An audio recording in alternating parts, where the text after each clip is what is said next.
Hey guys, welcome to PM Pathshala. Guys, आज हम बात करने जा रहे हैं international conferences, conventions and initiative के बारे में।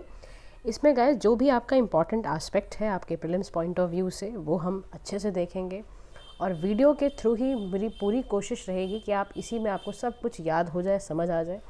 फिर भी अगर कुछ बची कुची कसर रह जाएगी तो आप कॉमेंट बॉक्स में क्वेश्चन कर सकते हैं।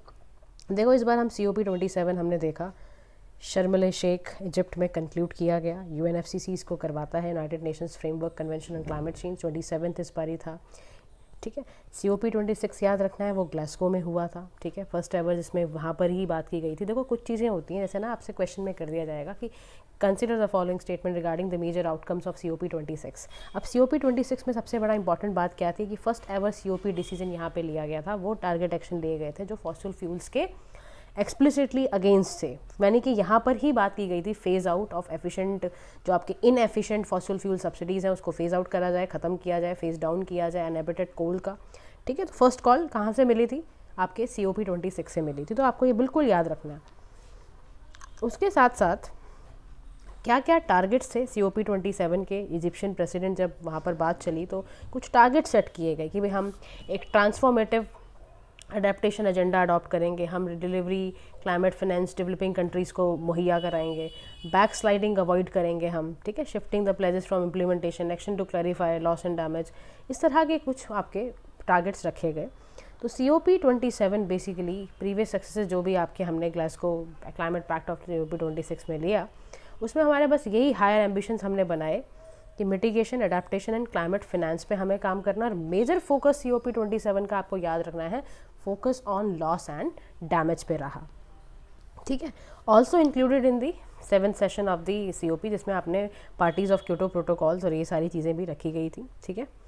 आगे समझते हैं हम इसके कुछ की आउटकम्स के बारे में। जान लो कि अगर इससे रिलेटेड कुछ भी क्वेश्चन बनता है तो आप परेशान ना हो क्वेश्चन को देख के। तो सबसे बड़ी चीज़ क्या है? एरियाज ऑफ डिस्कशंस क्या थे? Climate target. क्लाइमेट टारगेट क्या रखा गया कि by the end of the 2023 हम कुछ ऐसे रिविजिट और स्ट्रेंथन करेंगे अपने क्लाइमेट टारगेट को, 2030 climate target by the end of 2023, ताकि हम इन चीज़ों को अलाइन कर पाएँ विद पेरिस एग्रीमेंट, ठीक है। मिटिगेशंस प्रोग्राम रखे गए, कुछ अडेप्टेशंस की गई, जैसे अडेप्टेशन में नई प्लेज ली गई कि हम मोर देन $230 मिलियन बनाएंगे अडेप्टेशन फंड के रूप में। फिनेंस आर्टिकल 2.1C को फाइनेंशियल फ्लॉस के लिए अलाइन करा जाएगा विद ग्लोबल टेम्परेचर टारगेट्स, ठीक है। लॉस एंड डैमेज फंड बनाया जाएगा।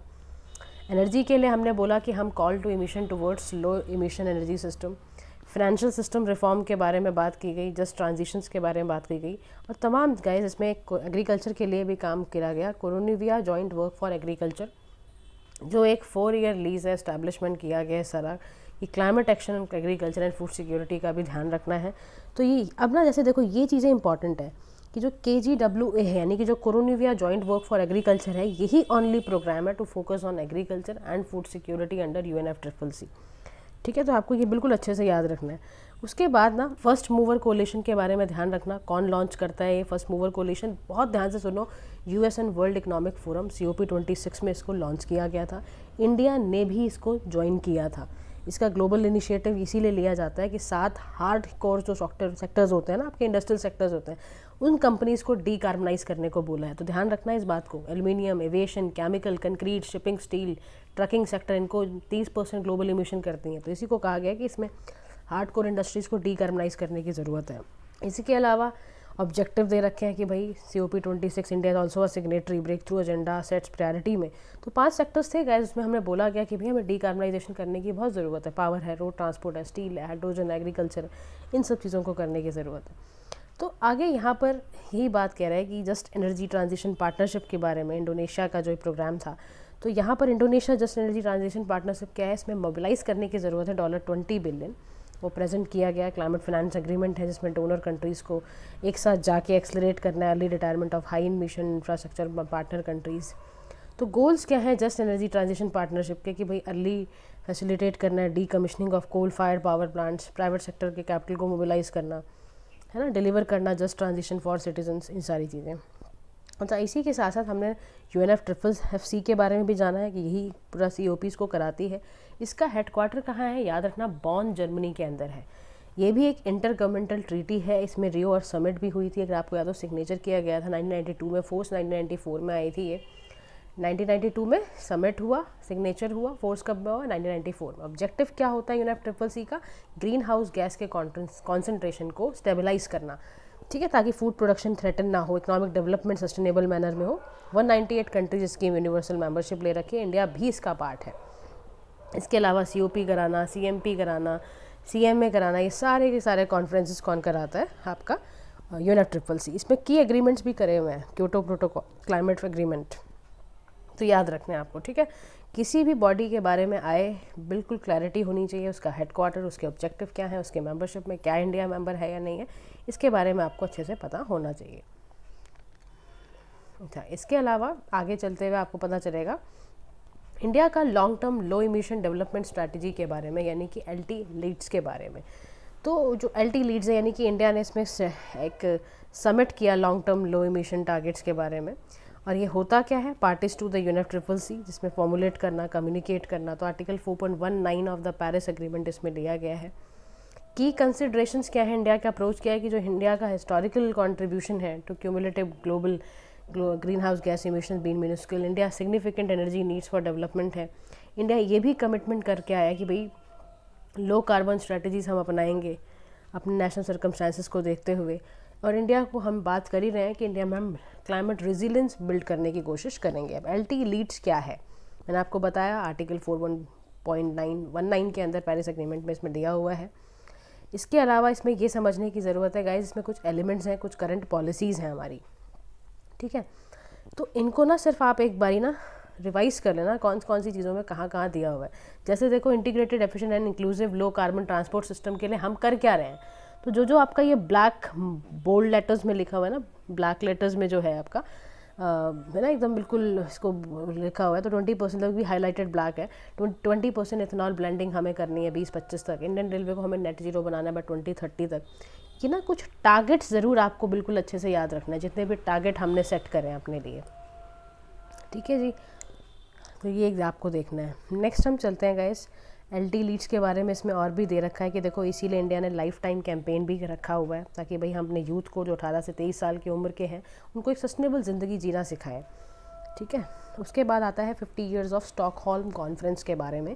स्टॉकहोल्म प्लस 50 मीटिंग जो स्टॉकहोल्म स्वीडन के अंदर होती है 50 ईयर्स का, since the 1970 United Nations conference on the human environment, जिसको हम स्टॉकहोल्म कॉन्फ्रेंस कहते हैं। इससे क्या है, एनवायरनमेंट का एक प्रेसिंग इशू जो है, ग्लोबल इशू जो है, फर्स्ट टाइम निकल कर आया है। स्टॉकहोल्म प्लस 50 थीम क्या होता है? हेल्दी प्लानट लेकर आना है हमें for the prosperity of all. जितनी भी रिस्पॉन्सिबिलिटी है, जितनी भी अपॉर्चुनिटी है, तो स्टॉकहोल्म प्लस 50 एजेंडा है क्या? अपने एक्सपीरियंसेस को, इनिशिएटिव को शेयर करना, प्लानट को प्रोटेक्ट करना, सस्टेनेबल रिकवरी निकालना फ्रॉम कोविड-19 पैंडमिक। और इवोल्यूशन कैसे हुआ है स्टॉकहोल्म कॉन्फ्रेंस का? देखो 1965 में ना US साइंस एडवाइजरी कमेटी थी, जिसने हाईलाइट करा कि भाई ह्यूमन जो इमिट कर रहा है carbon dioxide, atmospheric warming create हो रही है एक तरह से, वार्मिंग क्रिएट हो रही है एक तरह से। फिर 1967 में देखा यार, ये तो करंट लेवल CO2 का बहुत ज़्यादा बढ़ता जा रहा है, जिसकी वजह से पूरा ग्लोबल टेम्परेचर ही 2 डिग्री सेल्सियस बढ़ गया है। फिर 1968 के अंदर पहली बार यूनाइटेड नेशन जनरल असेंबली में इस पर डिस्कशन चला यूजिंग साइंटिफिक एविडेंसेस। फिर स्वीडन था जिसने आपका प्रपोज किया स्वीडिश इनिशिएटिव के थ्रू स्टॉकहोल्म कॉन्फ्रेंस इन दी 1968, ठीक है। स्टॉकहोल्म कॉन्फ्रेंस समझ आ गया आपको? तो यूनाइटेड नेशंस की ऐसी पहली मेजर कॉन्फ्रेंस थी ऑन एनवायरमेंटल इशू, जो 1972 में ऑर्गेनाइज की गई, और इसका मोटो था, थीम था, ओनली वन अर्थ। 122 कंट्रीज इसका पार्ट बने, और इसके बाद इस पे काम चला। 3 डायमेंशंस पे गाइस ये काम करता है। Not to harm each others environment, study the threat of earth environment, और UNEP के थ्रू प्रोग्राम चलाता है अमंग द कंट्रीज़ की वो एक इंटरनेशनल बॉडी के साथ मिलकर काम करें एनवायरनमेंट में। इंडिया की जो प्राइम मिनिस्टर थी at the time, Indira Gandhi, was the only foreign head of the government out of 113 जिन्होंने स्टॉकहोल्म कॉन्फ्रेंस को अटेंड किया था। इसके कुछ आउटकम्स याद रखने हैं, सस्टेनेबल डेवलपमेंट की बातें, थीम वगैरह यहीं से निकल कर आए। इसी की वजह से 1992 का अर्थ समिट हुआ। तो आप समझ रहे हो। उसके बाद कुछ प्रिकॉशनरी, कुछ पॉल्यूटर पेज प्रिंसिपल भी हैं इसमें। प्रिकॉशनरी प्रिंसिपल क्या है? Vienna convention for the protection of the ozone layer, like this. तो MEEA यानी कि मल्टीलेटरल एनवायरनमेंट एग्रीमेंट है अंडर UNEP, वो भी ध्यान से सुनना आप। बेसल कन्वेंशन है, control of transboundary movement of hazardous waste and disposal, उससे रिलेटेड है ये, याद रखना। बेसल कन्वेंशन पूछ सकते हैं। एक बेसल कन्वेंशन बैंक वाली है, ये सारी की सारी मल्टीलेटरल एनवायरनमेंट एग्रीमेंट है अंडर UNEP। ये वाली एक इम्पॉर्टेंट है, एक बैंक वाली, एक बेसल कन्वेंशन आपके ट्रांस बाउंड्री मूवमेंट और हैजार्डस वेस्ट को बचाने के लिए। एक रामसर कन्वेंशन है, वेटलैंड डे अभी हमने 2 फरवरी को मनाया। तो Ramsar convention on wetlands of international importance, ये वेटलैंड्स के लिए करा गया ताकि वेटलैंड्स, आपके वेटलैंड जो है वो ठीक हो जाएगा, ये वेटलैंड है 1971, ठीक है। ऐसे कई सारे प्रोग्राम चलाए गए जिससे कि आपका अर्थ जो है वो एक अच्छी तरह से काम कर पाए। CBD देखो 1992 में आया था, स्टॉकहोल्म अभी हमने पढ़ा ही है, परसिस्टेंट ऑर्गेनिक पॉल्यूटेंट से रिलेटेड है। मीना माता कन्वेंशन मरकरी 2013 में रिलेटेड है। साइट्स 1973 में आया। इन 73 के अंदर एक और चीज़ आई थी 78 तक, convention on the prevention of pollution from the ships, desertification को रोकने के लिए, क्लाइमेट चेंज को रोकने के लिए, हजार्डस इन केमिकल्स रोटरडैम कन्वेंशन 1998। तो सारे के सारे समिट गाइस ये किए गए हैं। क्यों किए गए? अंडर UNEP मल्टीलेटरल इन्वायरमेंट, सारे के सारे प्रोग्राम्स हैं ये। अच्छा, इसके साथ साथ हम आगे बढ़ते हैं, मॉन्ट्रियल प्रोटोकॉल के बारे में जानते हैं। देखो, इंटरनेशनल डे मनाया जाता है प्रिजर्वेशन ऑफ ओजोन लेयर 16 सितंबर को, ठीक है। याद रखना डेट क्या है, 16 सितंबर को हम वर्ल्ड आपका ओजोन लेयर डे बनाते हैं। इस बार का जो थीम था वो था Montreal protocol @35 global cooperation protecting life on earth. India और इंडिया का मॉन्ट्रियल प्रोटोकॉल पहले जान लो, उसके बाद बताती हूँ मॉन्ट्रियल प्रोटोकॉल क्या है। देखो, हम पार्टी बने, मॉन्ट्रियल प्रोटोकॉल मेंबर ली हमने 1992 में, और इसका हमारा सक्सेसफुली हमने टारगेट्स भी जो भी सेट करे गए थे वो हमने करे, और इसमें रेटिफिकेशन भी किया जाता है किगाली एग्रीमेंट का। तो India has to start phase down by 2028 और कट करेंगे HFC इमिशन बाय 15% तक, ऐसा हमने वादा किया है। अच्छा, इसके ही साथ साथ अब देखो, मॉन्ट्रियल प्रोटोकॉल आया कब, 1987 में, ठीक है। प्रोटोकॉल थी वियना कन्वेंशन की, और इसमें यही काम था कि हमें ओजोन लेयर को प्रोटेक्ट करना है। गवर्नमेंट, साइंटिस्ट, इंडस्ट्री जितने भी थे, हम सभी ने मिलकर क्या करा, 99% का हमने कट आउट करा ऑल ओजोन डिप्लीटिंग सब्सटेंसेस को। Montreal protocol is to date one of the rare treaties है जो कि यूनिवर्सल रेटिफिकेशन को अचीव कर रही है। याद रखना, मेंबरशिप इसमें ratified by all 198 UN member states हैं। किगाली एग्रीमेंट की बात करूँ तो 2016 में अडॉप्ट की गई थी, फोर्स में आई थी 2019 में। एक पाथ है जिसमें 80% रिडक्शन हमें करना है HFC कंजम्पशन बाय 2047, और मॉन्ट्रियल प्रोटोकॉल ने पूरा रिप्लेसमेंट कर दिया CFC का, हाइड्रोक्लोरोकार्बन्स का, which do not destroy the ozone layer but are extremely potent in causing global warming. O3 और ओजोन डिप्लीटिंग सब्सटेंसेस के बारे में समझते हैं। देखो, ओजोन लेयर क्या है गाइस, O3 क्या होता है, एक तरह का ना, ये कॉन्सेंट्रेटेड कहाँ है, स्ट्रेटोस्फेयर में, एटमॉस्फेयर की लेयर में, और यही स्ट्रेटोस्फेयर है जो UV रेस को एब्जॉर्व करता है। अगर ये थिनिंग होती जाएगी तो ओजोन में होल हो जाएगा, 1985 में हुआ भी ओवर द अंटार्कटिक। तो ODS क्या है, बेसिकली ODS में ये कोशिश की जाती है कि आपका ओजोन डिप्लीटिंग सब्सटेंसेस में कि मैनमेड जो केमिकल्स हैं जो भी प्रोड्यूस कर रहे हैं, जैसे कि क्लोरोफ्लोरोकार्बन्स, आपको पता होना चाहिए ओजोन डिप्लीटिंग सब्सटेंसेस किस किस केमिकल की वजह से होता है। क्लोरोफ्लोरोकार्बन्स, हैलॉन्स, मिथाइल ब्रोमाइड, ब्रोमोक्लोरोमीथेन, ठीक है। इसकी ये कहाँ से निकलती है, refrigerator, AC, fire extinguishers, forms, इससे निकलती है। होता देखो सारा क्या है, सारा इसमें किस तरह से इसमें एरोसॉल्स और जितने भी निकलते हैं लॉन्च वगैरह फायर एक्सटिंग्विशर्स से, उसकी वजह से कैसे कैसे हमारा इसमें ओजोन जो होती है उसकी लेयर पतली होती चली जाती है, और ultimately it leads to cancer, skin cancer, cataracts, human immune system weaken हो जाएगा, एग्रीकल्चर प्रोडक्टिविटी खराब होएगी, इक्विटिक बायोजियोकेमिकल साइकिल्स के साथ बहुत ज़्यादा धज्जियाँ उड़ेंगी। तो ये है। अच्छा, इसमें ना एक ओजोन डिप्लीटिंग गैस इंडेक्स भी है, इसको रिलीज़ कौन करता है, US national oceanic and atmospheric administration करता है। ओवरऑल स्ट्रेटोस्फेरिक कॉन्सेंट्रेशन को ट्रैक करना, ये सब काम इसमें करता है। तो ozone concentration is commonly measured through Dobson unit, ठीक है जी। आगे चलते हैं, UN ओशन कॉन्फ्रेंस की बात करते हैं, UNOC, second UNOC cohosted by Kenya and Portugal in Lisbon, ठीक है। Ended with the Lisbon declaration, political declaration थी जिसका नाम था our ocean our future call for action, ठीक है। की कमिटमेंट हमने किए कि हमने नेशनल मैरीटाइम बाय 2030 में हम प्रोटेक्ट करेंगे, एक्सीडिंग 30% नेशनल मैरीटाइम जोन बनाएंगे, हम प्लास्टिक पोल्यूशन को रिड्यूस करेंगे, हम एलोकेट करेंगे फंड ऑन ओशन एसिडिफिकेशन की रिसर्च करेंगे, कार्बन न्यूट्रलिटी को हम बाय 2040 तक ज़रूर अचीव कर लेंगे। तो यूनाइटेड नेशन ओशन कॉन्फ्रेंस में हुई कब, 2017 में हुई। हेडक्वार्टर्स कहाँ है, न्यूयॉर्क में है। कोस्टेड कौन किया, फिजी और स्वीडन ने। तो इंडिया पार्टिसिपेंट है, कमिटमेंट इसने किया है कोस्टल क्लीन सी कैंपेन का, ताकि बैन हो सिंगल यूज़ प्लास्टिक। और आपको अच्छी तरह पता होना चाहिए सस्टेनेबल डेवलपमेंट गोल भी है हमारा 14, जिसमें हम लाइफ बिलो वाटर की बात कर रहे हैं। तो इससे हम क्या कोशिश कर रहे हैं कि ओशन इमरजेंसी को हम एड्रेस कर पाएँ। तो this is in line with the United nation decade of ocean science and sustainable development. देखो, हमारे जितने भी प्रोजेक्ट चलते हैं ना गैस, वो इंटरनेशनली जो भी इन लाइन होकर चल रहे हैं उस पर हम काम ज़रूर करते हैं। तो यूनेस्को जो है उसने state of the ocean report निकालती है ड्यूरिंग दैट इवेंट, याद रखना।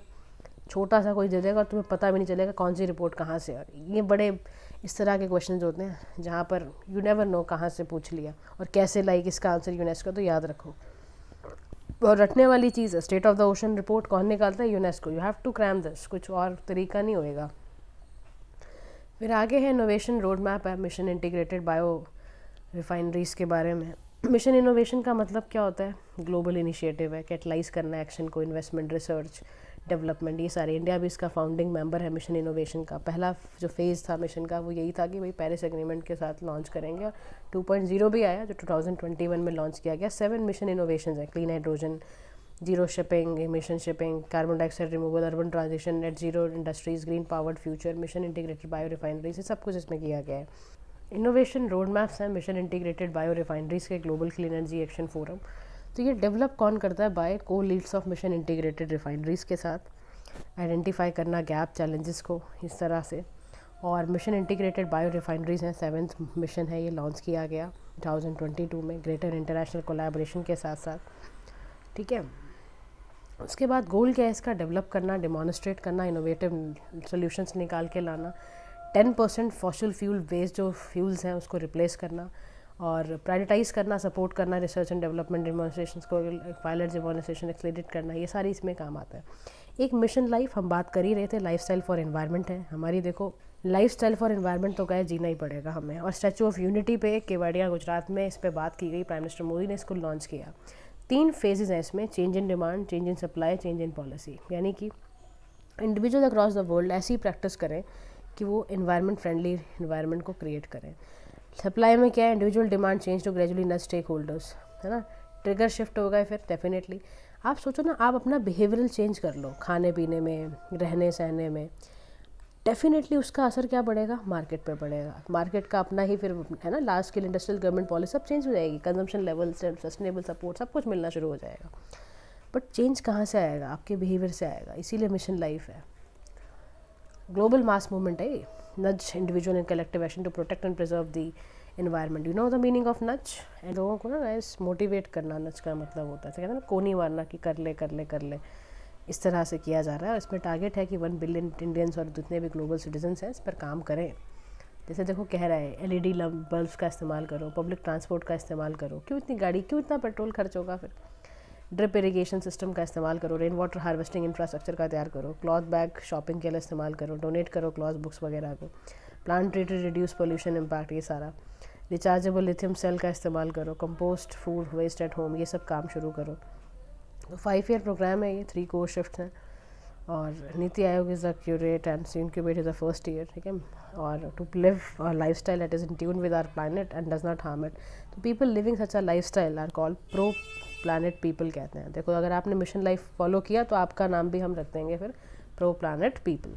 ठीक है, तो रिसेंटली गाइस इसमें वर्ल्ड इकोनॉमिक फोरम ने डेवॉस में जो हुआ उसमें P3 मूवमेंट निकाला था। तो ये भी ध्यान रखना कहाँ से आया था प्रो प्लानट वाला मामला। ठीक है भाई, बड़ी छोटी छोटी जानकारी हैं, तुम्हारे दिमाग से निकल गई ना, पेपर में बस उसी से काम हो जाता है आपका ख़राब।